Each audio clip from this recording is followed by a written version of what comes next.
You spend more energy explaining your choices than actually living them. Every decision becomes a defense. Every boundary becomes a negotiation. Every moment of peace becomes interrupted by the voice asking, "But what will they think?" You have turned your life into a courtroom where you are both the defendant and the overworked attorney, desperately presenting case after case for why you deserve to exist as you are. But here is what I learned in all my years of seeking wisdom from the greatest minds. The oak tree does not explain why it grows toward the sun. The river does not justify its path to the ocean. And you, in your truest essence, need no permission to be exactly who you are.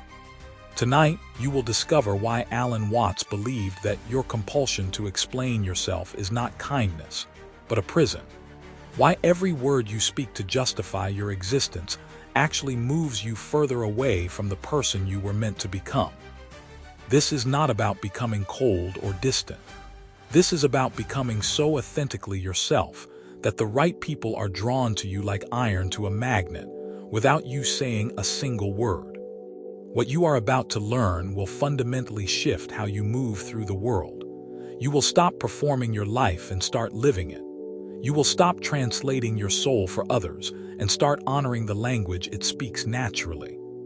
You will discover that silence is not emptiness, but the fertile ground where your true self finally has space to breathe. This is your invitation to stop being the narrator of your own worth and become the author of your own peace.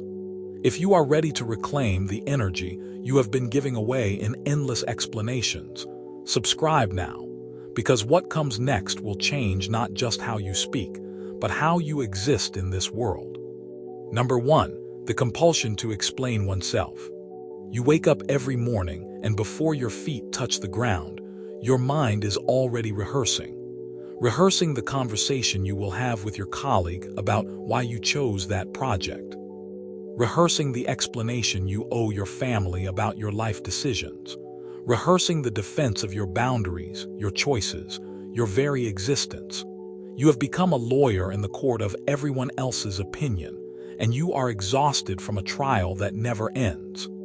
I have sat on thrones made of gold, commanded armies, built temples that reached toward the heavens, yet I tell you this truth.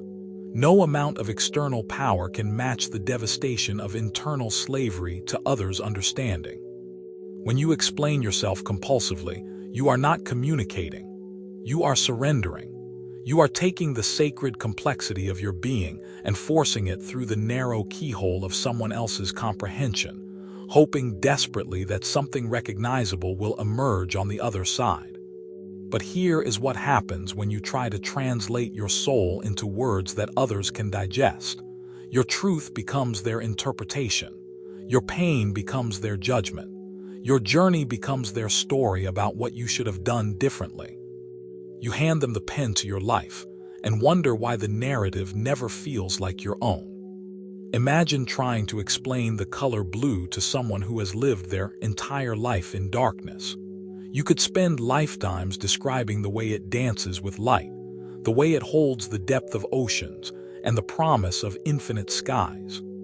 But in their mind, blue becomes something else entirely, filtered through their understanding of darkness, shaped by their concept of what light might be.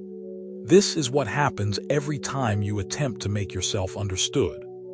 You are blue trying to be darkness, ocean trying to be desert, just so someone else can nod and say they finally get you.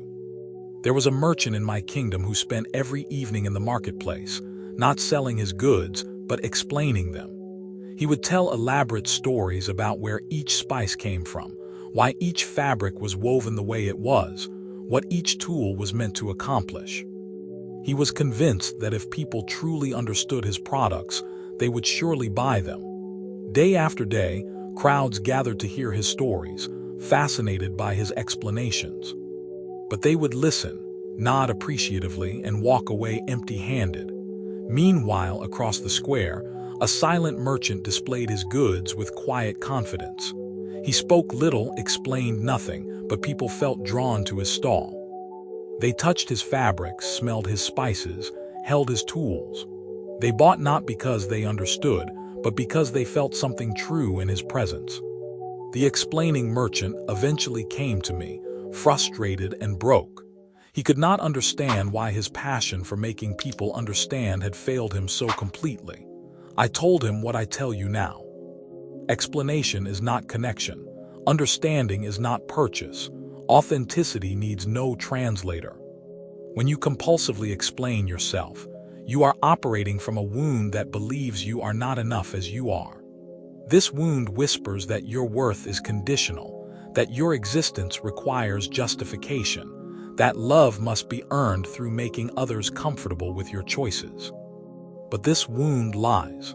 It takes your power and gives it away, piece by piece, to every person who demands to understand you before they can accept you. The shift begins when you realize that your truth is not a product to be sold, but a reality to be lived. Your feelings do not need to be translated for others to be valid. Your choices do not require external approval to be correct for you. Your path does not need to make sense to anyone else for you to walk it with confidence. Start practicing the sacred art of letting your actions speak louder than your explanations. When someone questions your boundaries, instead of launching into a detailed defense, simply repeat the boundary.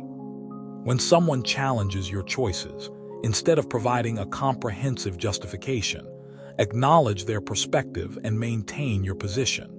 When someone misunderstands your intentions, resist the urge to correct their interpretation and trust that those who need to understand will see clearly without your help. You are not responsible for making yourself digestible to others. You are not obligated to shrink your complexity into bite-sized explanations. You are not required to perform understanding for people who are determined to misinterpret you. Your existence needs no explanation because existence itself is the explanation. Number 2, the illusion of being understood by others. There is a particular kind of loneliness that comes from being surrounded by people who think they know you. They listen to your words, watch your actions, observe your reactions, and from these fragments they construct an image they call by your name. But the person they see is not you. It is their projection, their interpretation, their story about who you might be, filtered through their own experiences, fears, and desires. You find yourself living in the gap between who you are and who they believe you to be, wondering if connection is even possible when understanding seems so impossibly out of reach. The fundamental illusion that destroys inner peace is the belief that if you could just find the right words, the perfect explanation, the clearest expression of your inner truth, others would finally see you as you truly are. This illusion drives you to repeat yourself endlessly, to find new ways of saying the same thing, to offer more context, more background, more details, hoping that somewhere in the avalanche of words, understanding will emerge. But understanding is not a puzzle to be solved with enough pieces. It is a resonance that either exists or does not, independent of how articulate your explanation might be. Picture a mountain speaking to the valley below, trying to explain its height, its ancient patience, its view of the world from such solitude. The mountain could describe every stone, every weather pattern it has witnessed, every sunset that has painted its peaks. But the valley, living always in shadow, experiencing water as it flows downward, knowing earth as something to be filled rather than risen above, cannot truly comprehend what it means to be a mountain. The valley might nod, might even repeat the mountain's words, but its understanding will always be valley understanding, not mountain truth. This is the trap that keeps you explaining yourself endlessly. You believe that if you could just find the right metaphor, the perfect story, the most relatable example, others would suddenly inhabit your experience and see the world through your eyes. But they cannot.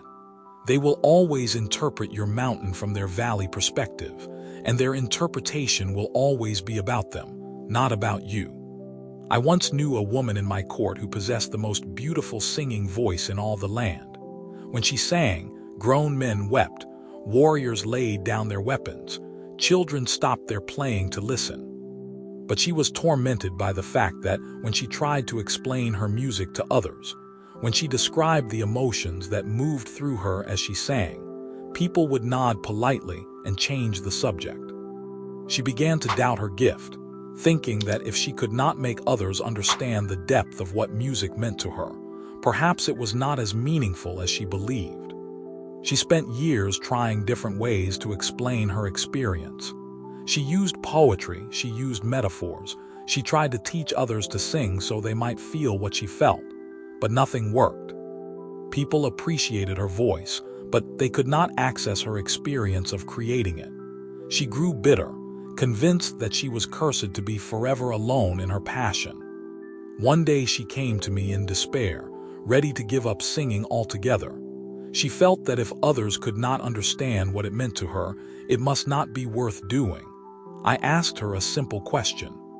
When you sing, are you singing for them to understand, or are you singing because it is true? She paused, confused by the question. I continued.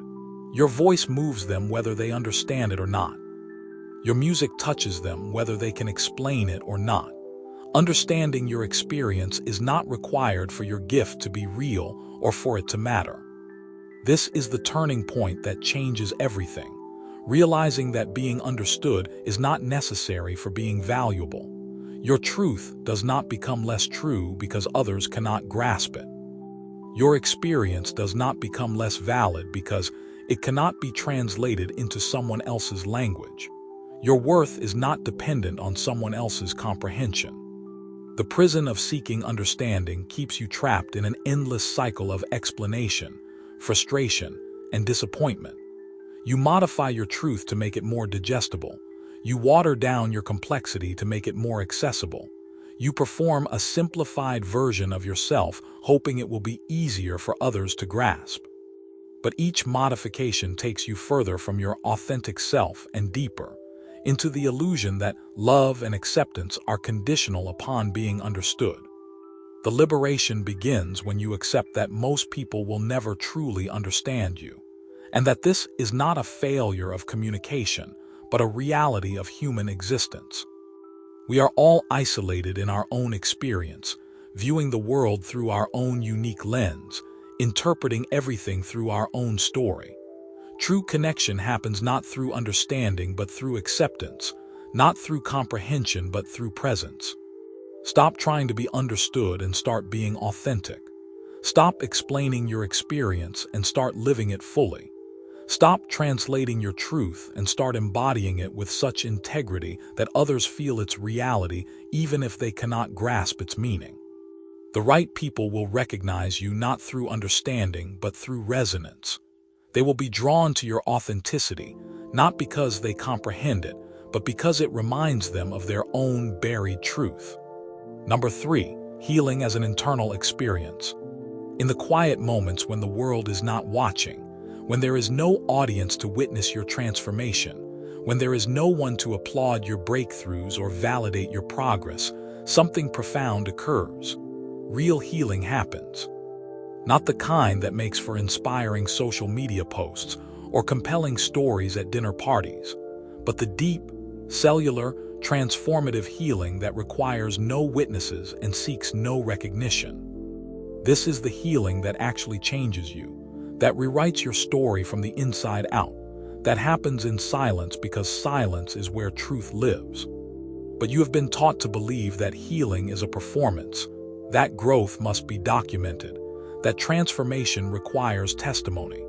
You have learned to announce your healing journey, to share your breakthroughs, to explain your process to anyone who will listen, as if the healing itself is not real unless others can see it happening.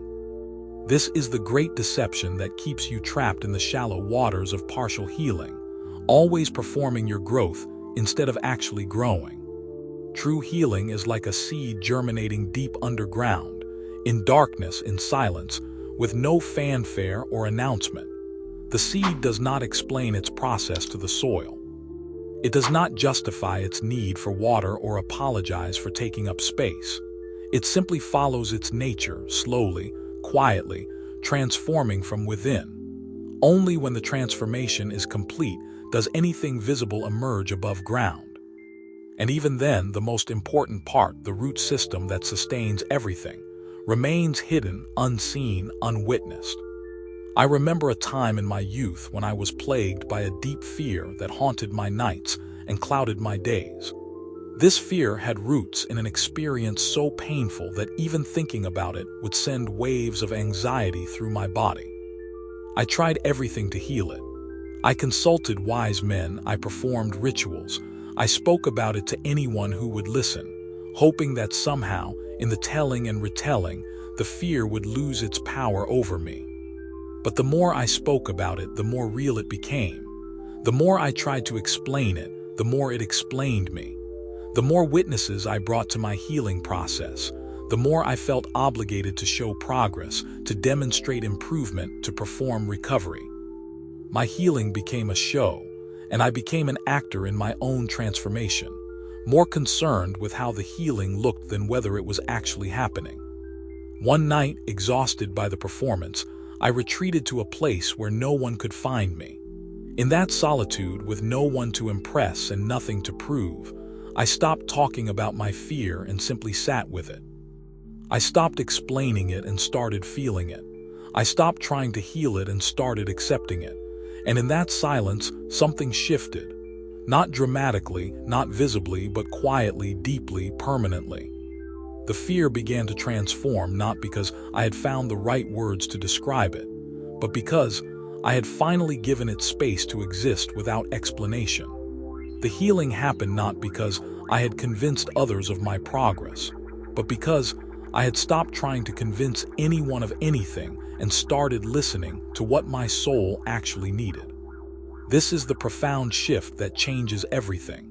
Understanding that healing is not a performance but a private conversation between you and your own truth. It requires no audience, seeks no validation, and happens according to its own timeline, not according to your need to show progress to others. The compulsion to explain your healing journey often comes from the deepest wound of all, the belief that you are not enough as you are, that your internal experience is not valid unless others can witness it, that your transformation is not real unless it can be articulated and shared. But this compulsion actually interferes with the healing process, keeping you focused on how to explain what is happening, rather than allowing what needs to happen to unfold naturally. Real healing happens in the space between the wound and the words. It occurs in the silence between the trauma and the story you tell about it. It unfolds in the gap between the pain and the explanation of why you feel it. When you try to bridge that gap with words, when you rush to make meaning of your healing before it has completed itself, you actually interrupt the process. The practice becomes simple but not easy. Stop narrating your healing and start experiencing it. Stop explaining your growth and start growing. Stop performing transformation and start transforming. Give your wounds permission to heal at their own pace, in their own way, without having to justify their process to anyone, including yourself. When someone asks how you are healing, you do not owe them a detailed report. When someone wants to understand your process, you do not owe them access to your private transformation. When someone expects you to share your breakthroughs, you do not owe them entertainment at the expense of your sacred healing space. Your healing is not a story to be told, but a reality to be lived. It is not content to be shared, but a journey to be walked. It is not a performance to be witnessed, but a truth to be embodied. Heal in silence, grow in privacy, transform without announcement, and trust that the changes happening within you are real and valid and profound, whether anyone else can see them or not. Number 4, silence as a tool for liberation. The world has taught you that silence is emptiness, that quiet is void, that not speaking means not existing. From the moment you could form words, you were rewarded for filling every space with explanation, for having an answer to every question, for never leaving a moment unoccupied by the sound of your own voice defending your right to be here. But I tell you a truth that will transform how you move through the world. Silence is not absence. Silence is presence. Silence is not void. Silence is fullness. Silence is not surrender. Silence is the ultimate expression of power. In silence, you are not hiding. You are not avoiding. You are not failing to engage with the world around you. You are choosing. You are exercising the most profound form of sovereignty available to any human being. The sovereignty over your own voice, your own energy, your own attention. When you choose silence in the face of provocation, when you choose stillness in the face of chaos, when you choose inner listening over outer defending, you are accessing a power that requires no validation from others because it draws its strength from the source of truth itself. But this power terrifies those who live in the shallow waters of constant explanation. Your silence confronts them with their own emptiness. Your stillness highlights their own restlessness. Your refusal to fill every space with words forces them to confront the quality of their own thoughts. This is why they will try to pull you back into the game of endless explanation, why they will interpret your silence as rudeness, why they will demand that you defend your right to remain quiet. Think of a deep well that has been drawing water from underground springs for centuries.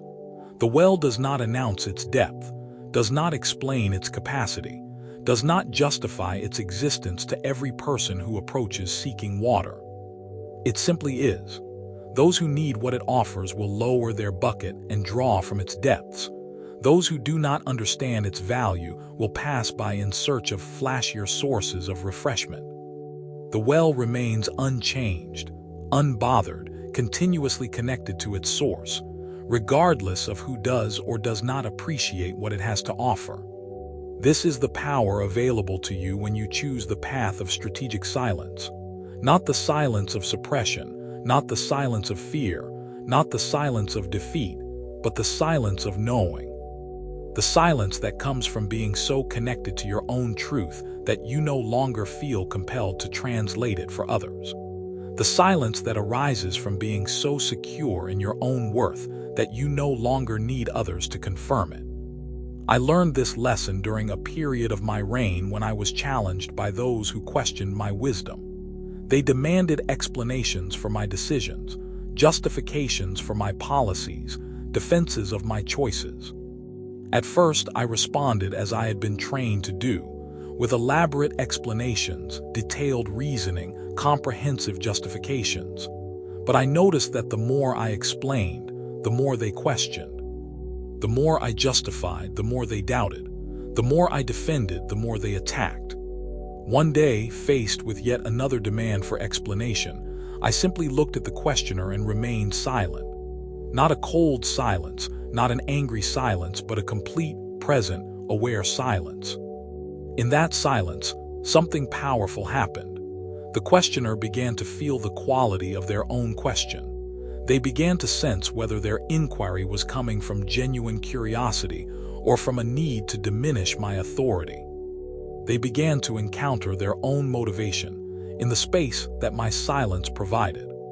After what felt like an eternity but was probably only moments, they quietly withdrew their question. Not because I had answered it, but because in the silence, they had answered it for themselves.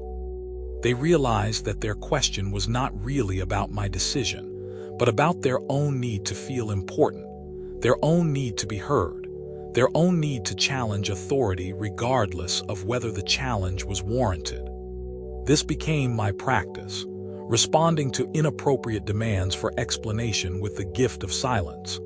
Not as punishment, not as rejection, but as an invitation for others to examine the quality of their request, and for me to maintain my connection to what was truly important. Silence gives you the power to choose your battles consciously instead of reactively. When someone misunderstands you, silence allows you to decide whether clarification serves any useful purpose or simply feeds their need for drama. When someone attacks your character, silence allows you to assess whether engagement will lead to resolution or simply provide entertainment for those who enjoy watching conflict. The practice is both simple and profound. When someone demands an explanation that you are not obligated to give, remain silent. When someone tries to provoke you into defending yourself unnecessarily, choose stillness. When someone wants to pull you into their story about who you should be, maintain your connection to your own truth without needing to argue for it. Your silence becomes a mirror that shows others the quality of their own energy. Those who approach you with genuine care will respect your quiet and wait for you to speak when you are ready. Those who approach you with manipulation will be frustrated by your refusal to engage with their games and will likely move on to easier targets.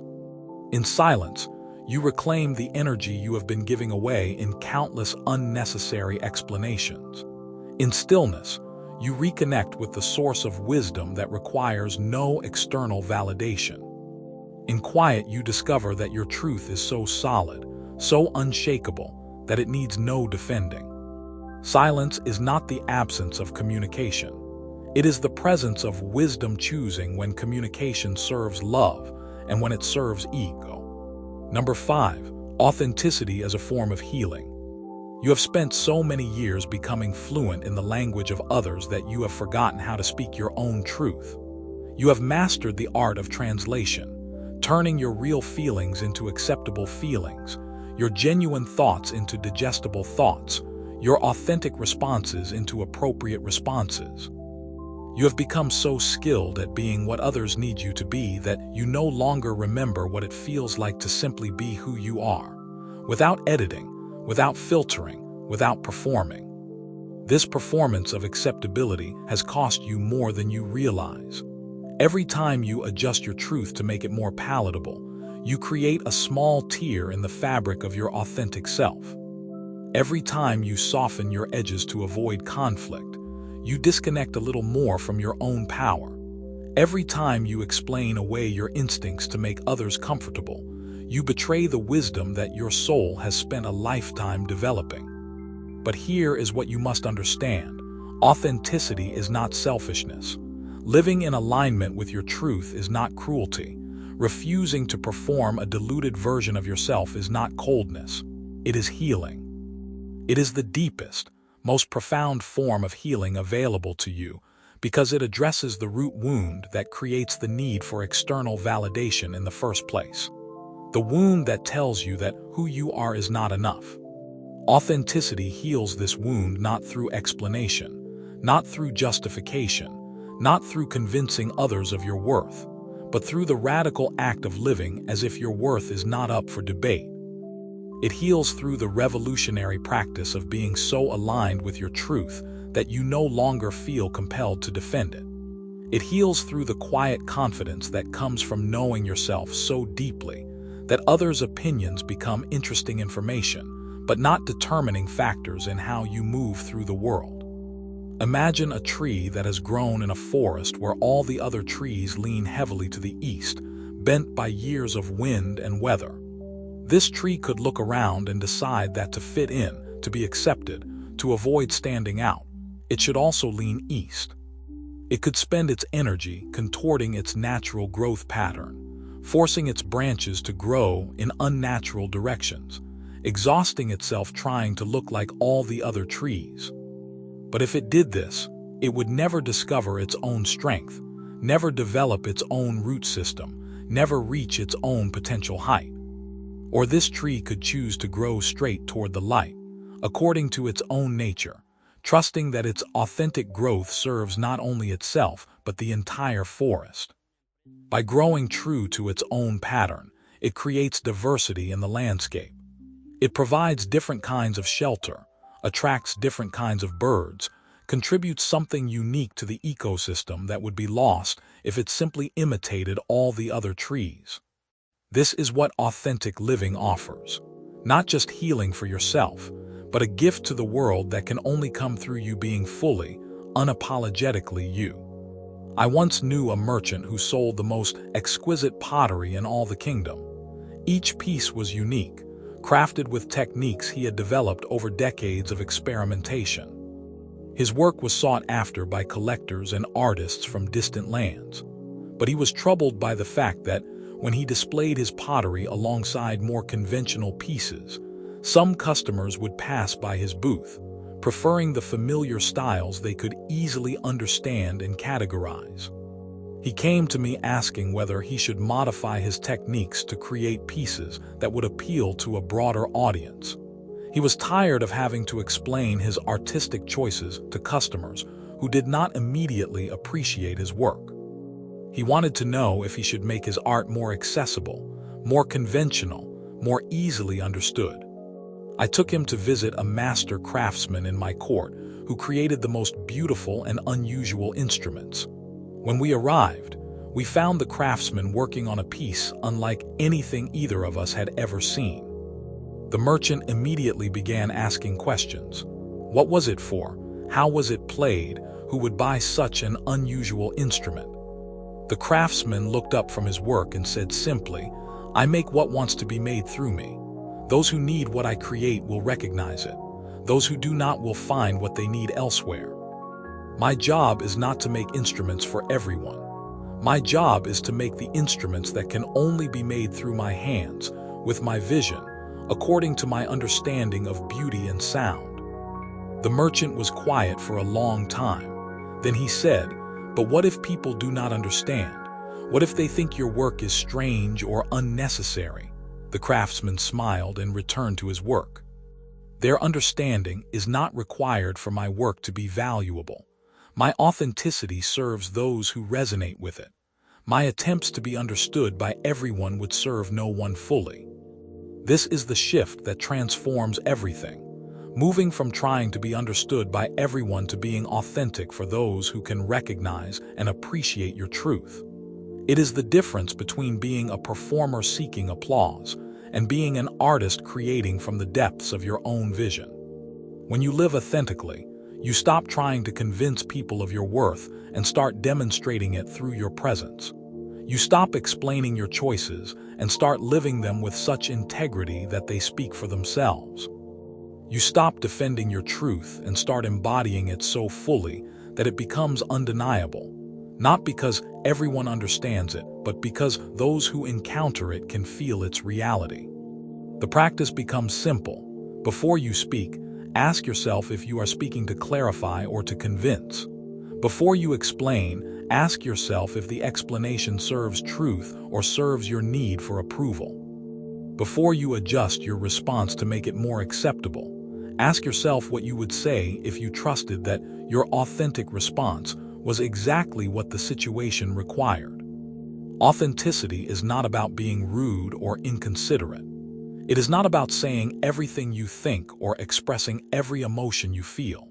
It is about being so connected to your own truth that your words and actions flow from that connection, rather than from the need to manage others' opinions of you.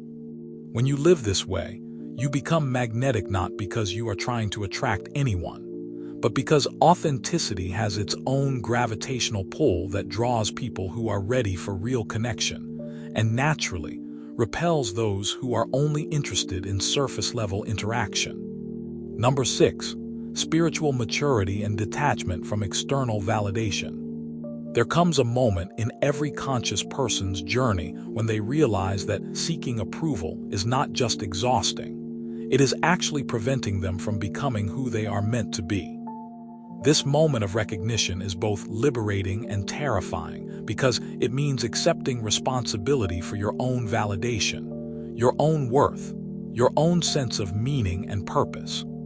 It means growing up spiritually, moving from the child's need to be seen and approved by others to the adult's capacity to see and approve of themselves. Spiritual maturity is not about becoming cold or disconnected from others. It is about becoming so connected to your own source of truth that you no longer need others to confirm what you already know about yourself. It is about developing such a solid relationship with your own wisdom that external opinions become interesting information, but not determining factors in how you see yourself or move through the world. This maturity requires you to face one of the most challenging truths of human existence. Not everyone will understand you, appreciate you, or approve of your choices, and this has nothing to do with whether you are living correctly or incorrectly. Some people will misinterpret your kindness as weakness, your boundaries as cruelty, your authenticity as arrogance, your silence as rudeness. Their interpretation says more about their inner world than about your actual character, but accepting this requires a level of spiritual strength that most people never develop. The immature part of you wants to correct every misunderstanding, to set the record straight, to make sure everyone has accurate information about your intentions and motivations. This part believes that if you could just find the right words, the perfect explanation, the most compelling argument, everyone would finally see you clearly and approve of who you are. But spiritual maturity understands that this is not only impossible but unnecessary. Consider the sun, which shines with consistent brightness regardless of how individual planets receive its light. Earth experiences seasons, times when the sun's warmth feels perfect, and times when it feels too intense or too distant. But the sun does not adjust its burning to accommodate Earth's changing needs. It maintains its own nature, its own intensity, its own truth. Some planets are perfectly positioned to receive its light, others are too close and find it overwhelming, still others are too far away and barely feel its warmth. The sun's value is not determined by how each planet responds to its presence. This is the spiritual maturity you must develop, the ability to maintain your authentic nature regardless of how others respond to your presence. Some people will be perfectly positioned to appreciate who you are, others will find you too intense, still others will feel you are too distant. None of these responses determine your worth or require you to adjust your fundamental nature. I remember a period in my life when I was consumed with being seen as wise, compassionate, and fair by everyone in my kingdom. I spent enormous amounts of energy trying to craft policies and make decisions that would earn universal approval. I explained my reasoning extensively, hoping to help everyone understand the wisdom behind my choices. I adjusted my natural communication style to be more acceptable to different groups of people. But the more I tried to please everyone, the less effective I became as a leader. My decisions became compromised, watered-down attempts to avoid offending anyone rather than clear choices based on wisdom and principle. My explanations became defensive rather than informative. My leadership became performance rather than authentic guidance. The turning point came when an old advisor said to me, "A king who tries to please everyone pleases no one, including himself. A king who leads from his deepest wisdom will be misunderstood by many, opposed by some, but truly served by those who recognize the value of principled leadership." This changed everything. I stopped trying to make my decisions understandable to everyone and started making decisions that aligned with my deepest wisdom, even when I knew they would be unpopular or misunderstood. I stopped explaining my choices to win approval and started explaining them only when the explanation would truly serve those who needed to understand in order to implement the decisions effectively. The result was remarkable. Some people did indeed become critical of my leadership, but those criticisms came from their own agenda rather than from any failure on my part. Meanwhile, those who were aligned with the principles I was upholding became more loyal and supportive than ever before. The kingdom as a whole became more stable and prosperous because decisions were being made from clarity rather than from the need to avoid conflict.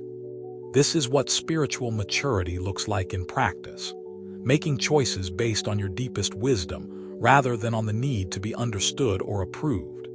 It means accepting that your path may look strange to others, that your choices may not make sense to people who are living according to different values, that your way of being in the world may challenge others' assumptions about how life should be lived. The practice becomes learning to distinguish between feedback that comes from genuine care and wisdom and feedback that comes from others' need to control or diminish you. Mature discernment allows you to receive the first type gracefully while remaining unmoved by the second type. When someone who truly knows and loves you offers a perspective that challenges you to grow, spiritual maturity receives this gift with gratitude. When someone who barely knows you or who has their own agenda tries to shame you into changing, Spiritual maturity recognizes this as information about them rather than about you. The freedom that comes with this maturity is profound. You stop walking on eggshells around people who are determined to misunderstand you. You stop exhausting yourself trying to win approval from those who have already decided not to see your value. You stop betraying your own truth to maintain relationships that require you to be someone other than who you are. Instead, you invest your energy in living with such integrity and authenticity that you naturally attract people who appreciate and support your genuine self, while naturally repelling those who would require you to diminish yourself to be acceptable to them. This is not about becoming isolated or uncaring. It is about becoming so genuinely caring that you refuse to enable others' need to control or diminish you, understanding that doing so serves neither of you in the long run. Number 7, the return to the essential self. Beneath all the explanations, underneath all the performances, beyond all the attempts to be understood and accepted, there is a self that has never been lost. This essential self has been waiting patiently while you exhausted yourself trying to prove your worth to others. It has remained unchanged while you contorted yourself into acceptable shapes. It has continued to breathe while you held your breath hoping for approval. And now, as you begin to release the need to explain yourself to the world, you can finally hear its voice again. This essential self is not the accumulation of your achievements, not the sum of your relationships, not the product of others' opinions about you. It is the consciousness that has been witnessing your entire journey, the awareness that has remained constant through every change, the presence that exists independent of external validation or understanding. It is who you were before you learned to be afraid of being misunderstood, who you will be after you stop caring whether others approve of your choices. The return to this essential self is not a regression but a homecoming. It is not a rejection of growth, but a recognition that the most important growth happens when you stop abandoning yourself in pursuit of others' acceptance. It is not isolation but the deepest form of connection. Connection with the source of your own truth, your own wisdom, your own innate worth. But this return requires you to grieve. You must grieve the energy you have spent trying to be understood by people who were never capable of seeing you clearly. You must grieve the relationships that could only exist when you were performing a diluted version of yourself. You must grieve the approval that felt so important but required you to betray your own truth. This grief is necessary because it clears space for authentic connection with both yourself and others. Picture a river that has been diverted from its natural course, forced to flow through artificial channels designed by others for their own purposes. Over time, the river begins to forget its original path, begins to believe that these artificial channels are its natural home. It expends enormous energy trying to flow efficiently through passages that were never meant for it, wearing itself out trying to be the kind of river that would work well in someone else's design. But underneath the artificial channels, the original riverbed remains. And when the river finally stops trying to make the artificial path work, when it stops explaining to others why it needs to flow differently, when it simply follows its own nature back to its original course, it discovers that the path it was meant to take was always there, waiting for its return. This is what happens when you stop explaining yourself and start being yourself. You discover that the authentic path was never lost, only covered over by years of trying to be acceptable to others. The essential self was never damaged, only hidden beneath layers of performance and adaptation. I spent many years of my life believing that my worth was determined by my ability to make others understand my wisdom, appreciate my leadership, and approve of my choices. I exhausted myself trying to translate my inner knowing into explanations that would satisfy everyone who questioned me. I wore myself out trying to be the kind of king that would meet everyone's expectations of what a good leader should be. But in the quiet moments, when the court was empty and the advisors had gone home, when there was no one to impress and nothing to prove, I could feel the presence of a deeper wisdom that had nothing to do with others' understanding. This wisdom knew what needed to be done without needing to justify it. This wisdom could make decisions from clarity without needing approval. This wisdom was connected to something larger than the need to be seen and validated by others. Gradually, I began to trust this wisdom more than I trusted others' opinions about what I should do. I began to value my own inner knowing more than external approval. I began to live from this essential self, rather than from the self that was constantly trying to earn acceptance. The transformation was remarkable. My leadership became more effective because it was based on authentic wisdom rather than the need to avoid criticism. My relationships became deeper because I was showing up as my real self rather than as a performance of what I thought others wanted. My inner peace increased dramatically because I was no longer at war with myself, no longer betraying my own truth to maintain others' approval. This is what awaits you when you stop explaining yourself and start living from your essential self. You will discover that the person you have been trying so hard to make others accept is not even your real self, but a compromise, a negotiation between who you are and who you think you should be to be acceptable. Your essential self needs no explanation because it simply is. It needs no justification because its existence is not conditional. It needs no approval because its worth is inherent. When you live from this place, you become truly magnetic, not because you are trying to attract anyone, but because authenticity has its own power that draws people who are ready for real connection. The practice becomes simple. In each moment, ask yourself if you are responding from your essential self or from the self that is trying to be understood and accepted. Are you making this choice because it aligns with your deepest truth, or because you are trying to avoid conflict or win approval? Are you speaking these words because they need to be said, or because you are trying to prove something about yourself?